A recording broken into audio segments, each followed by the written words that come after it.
Rob, you mentioned air gap environments. Yeah, that's my. I was going to ask the same question. Well, I was going to say, I think someone here might have some thoughts to share on air gap. No, I'm just saying it's a general question. Air gap environments and cloud are like two opposite ends of the spectrum. Yeah, absolutely. Especially when you want them to talk to each other. Or try to leverage DevOps principles in a cloud in an air gap network, because the whole idea is the people who build it are people who are maintaining it. If you don't have connection, you can't maintain what's.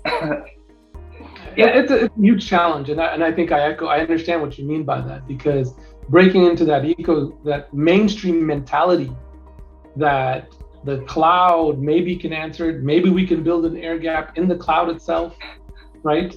Those are the challenges that face, I think, your industry and our industry as well, where air gap is such a predominant or environment that our customers live in, or we live in a data side.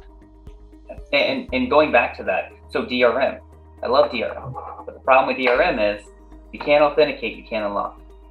Yeah. And if you're air gapped, you can't communicate back to authenticate.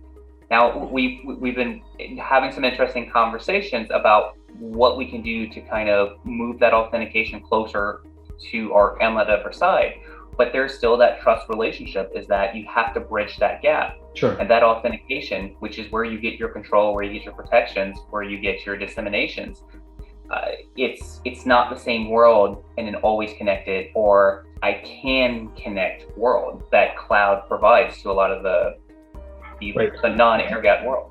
Right. Yeah, Rob mentioned this. One of the first use cases we give Seclor was air gap. Yeah.